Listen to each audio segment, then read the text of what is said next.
Qu'est-ce qu'il faut faire et qu'est-ce qu'il ne faut pas faire en salle d'opération? Bonjour à tous, je suis le docteur Jean Alessi, médecin directeur de la formation médicale mère et enfant Bayonne. Suivez-moi, on va au bloc.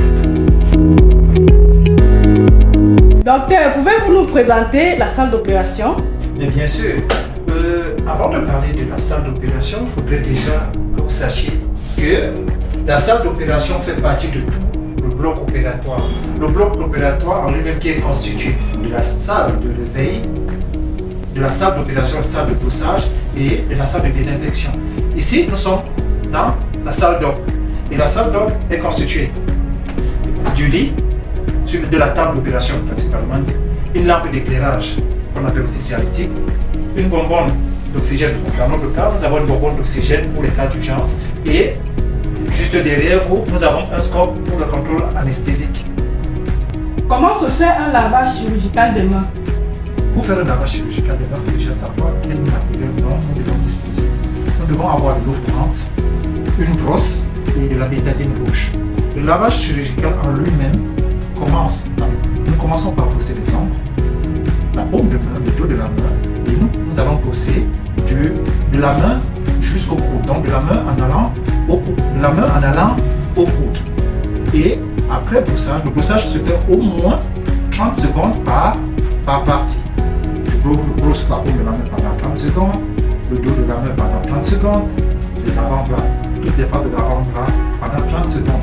Donc nous devons avoir au moins 3 minutes de brossage par main. Le rinçage maintenant, nous devons avoir de l'eau courante. Le rinçage se fait de la main vers le coude. Donc quand nous rinçons de la main vers le coude pour éviter que les gènes ne restent au niveau de la main.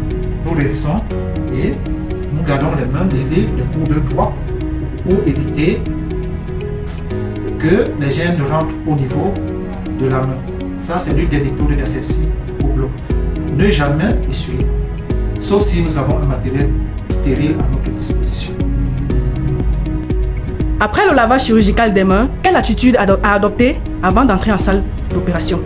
Bien, il faudrait déjà savoir au niveau du lavage des mains, ce sont les mesures d'asepsie qui ont commencé. Donc, après le lavage chirurgical, après le lavage et rinçage, je vous ai dit les mains restent surélevées, les coudes droits. Nous marchons au droit, nous entrons en salle d'opération. Et si vous avez remarqué, les chirurgiens n'entrent jamais de face. Ils rentrent toujours de dos parce que la porte, elle n'est pas stérile, elle est souillée. On rentre par le dos pour pousser la porte, éviter que nous soyons souillés à nouveau et on rentre en salle d'opération. Et le séchage continue. Et quand on a déjà suffisamment séché, c'est là où nous commençons notre habillage. Comment se fait l'habillage chirurgical? Alors, je suis déjà dans la salle d'opération. J'ai déjà séché. Je trouve préalablement mon maître, l'aide chirurgien dans la salle qui va m'aider à l'habillage, qui lui est déjà stérile. Alors c'est lui qui me passe la casaque dans laquelle je vais m'habiller, sans toutefois toucher à autre chose. Il m'habille, je me retourne, il noue un œil derrière pour que la casaque ne se détache pas. Et après ça, j'ai une table stérile devant moi où il y a des gants et je chausse mes gants. À ce niveau, je suis paré pour l'intervention. Docteur, comment se mouvoir dans une salle d'opération?